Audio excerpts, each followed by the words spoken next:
Salah satu bagian dalam teknik yang berkaitan dengan charting dan diagramming, chart dan diagram dalam teknik industri adalah peta-peta kerja, di mana chart dan diagram jenis ini biasanya digunakan dalam menganalisis operasi yang ada, urutan operasi, ataupun aktivitas lain, yang mana tujuan dari analisis dengan menggunakan chart dan diagram ini atau peta-peta kerja ini adalah memudahkan dalam proses melakukan perbaikan atau improvement.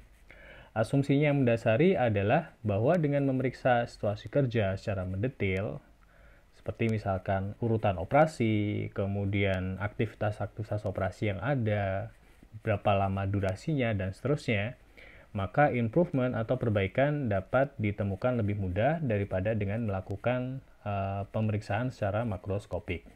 Nah, dalam video berikutnya, kita akan berkenalan dengan beberapa tipe dalam chart dan diagram tradisional TI yang biasa juga disebut dengan sebutan peta-peta kerja. Terkait dengan chart dan diagram tradisional teknik industri, ini sebenarnya ada banyak sekali teknik chart atau peta-peta kerja yang telah dikembangkan selama bertahun-tahun sejak atau perkembangan dari disiplin teknik industri. Namun di sini kita bisa mengklasifikasikan peta-peta kerja tersebut ini ke dalam beberapa kategori. Yang pertama adalah operation process chart atau peta proses operasi. Ini yang biasa kita singkat atau kita sebut dengan OPC. Kemudian ada process chart. Kemudian ada flow diagram. Dan terakhir ada activity chart. Nah, OPC, process chart, dan flow diagram ini biasa diklasifikasikan juga ke dalam peta kerja global atau peta kerja keseluruhan, karena proses yang di cover dari peta-peta kerja ini mulai dari material sampai menjadi suatu produk, atau secara keseluruhan terkait dengan jasa yang diberikan sampai jasa tersebut ini selesai. Kemudian activity chart ini lebih ke arah peta kerja setempat atau lokal. Karena biasanya peta ini hanya menggambarkan situasi kerja atau ruang lingkup yang sifatnya lebih sempit, seperti misalkan stasiun kerja atau proses-proses tertentu. Nah, masing-masing dari teknik ini menyediakan grafik dan simbol cara memvisualisasikan situasi kerja untuk pemahaman yang lebih baik tentang ruang lingkup dan juga detailnya. Nah, di sini ada beberapa perbedaan antar peta-peta kerja ini, di mana biasanya perbedaan tersebut ini berkaitan dengan salah satunya adalah tingkat kedetailannya dan bagaimana situasi kerja tersebut direpresentasikan secara grafis. Nah, di sini kita akan mencoba membahas satu persatu peta-peta kerja yang masuk dalam kategori diagram dan chart tradisional teknik industri. Yang pertama adalah Operation Process Chart atau OPC. Nah, pertama kita akan membahas peta kerja yang pertama, yaitu Operation Process Chart.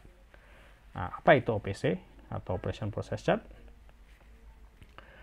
OPC atau Operation Process Chart atau dalam bahasa Indonesia adalah peta proses operasi, adalah peta kerja yang memberikan representasi grafis dan simbolis dari urutan operasi yang digunakan untuk menghasilkan suatu produk atau jasa tertentu.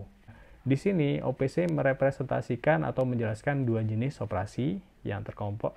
Yang pertama adalah operasi terkait dengan processing dan operasi assembly, di mana di sini biasanya berkaitan dengan perubahan dari materialnya, baik itu bentuknya atau properti dari permukaannya ataupun komponennya seperti apa, termasuk juga proses yang berkaitan dengan jasa.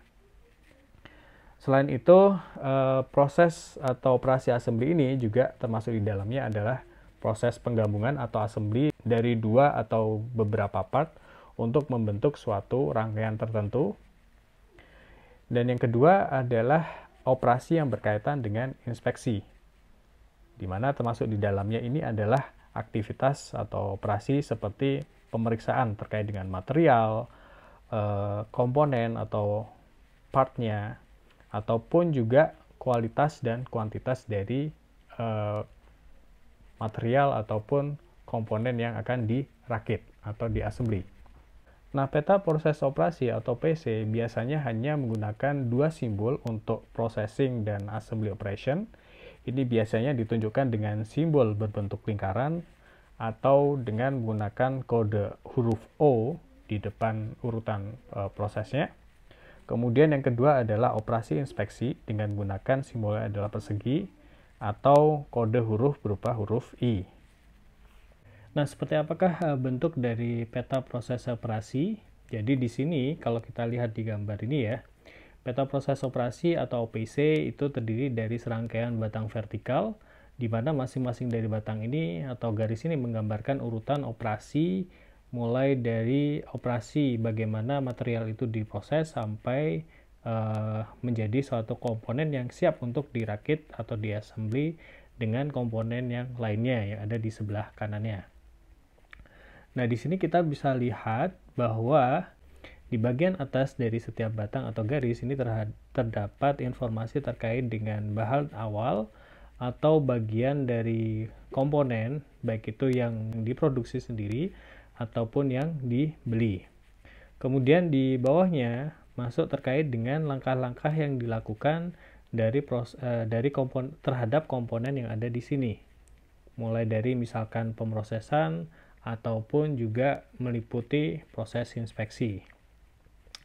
Nah, setelah komponen yang ada di sebelah kiri ini selesai menjadi suatu komponen, kemudian selanjutnya adalah dirakit dengan komponen yang ada di sebelah kanannya dengan cara menggabungkan atau menghubungkan garis vertikal ini dengan garis vertikal yang ada di sebelah kanannya, sampai nanti dihasilkan satu produk atau satu service akhir dari produk tersebut atau dari jasa tersebut. Ya, selain urutan operasi dan deskripsinya, dalam OPC, waktu penyelesaian itu juga ditampilkan atau diberikan, sehingga memberikan informasi yang lebih detail. Seperti kalau kita lihat di gambar yang di sebelah kanan.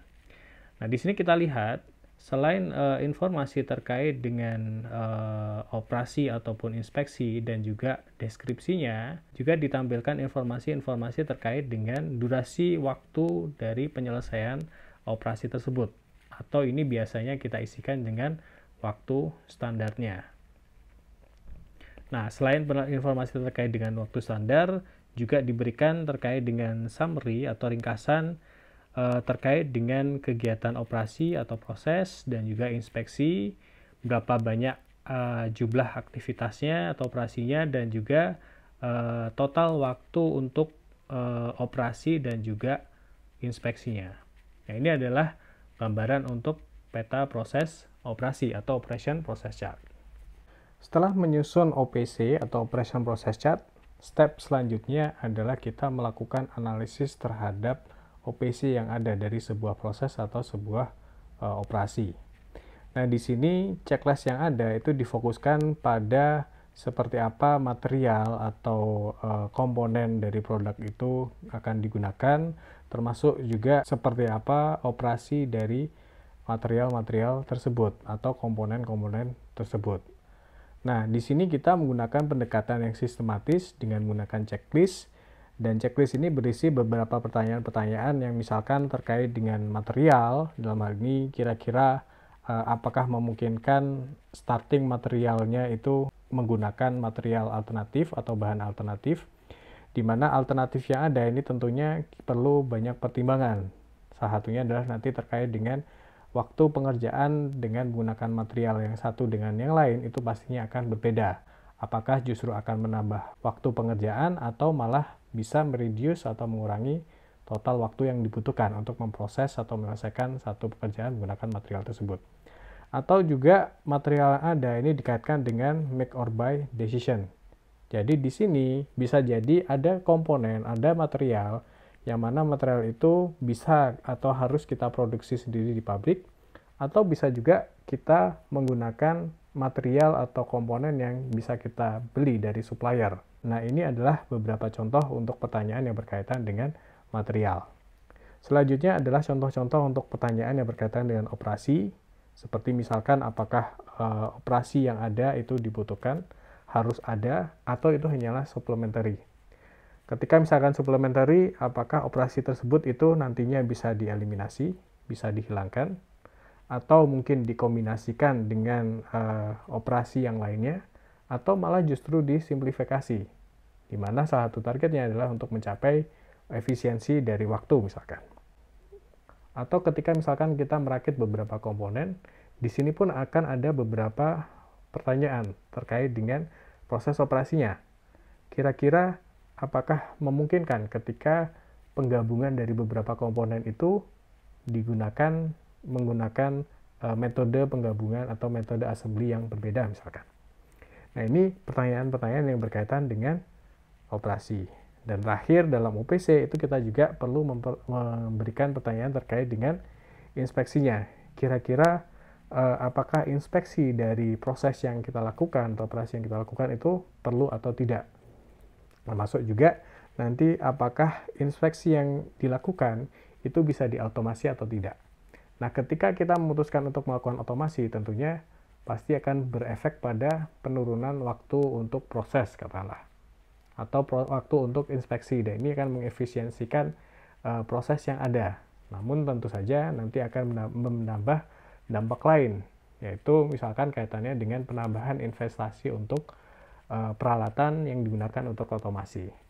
Nah, ini adalah pertanyaan-pertanyaan dari checklist yang biasa kita gunakan atau bisa digunakan dalam menganalisis sebuah OPC yang targetnya adalah untuk melakukan perbaikan atau improvement dari sebuah sistem.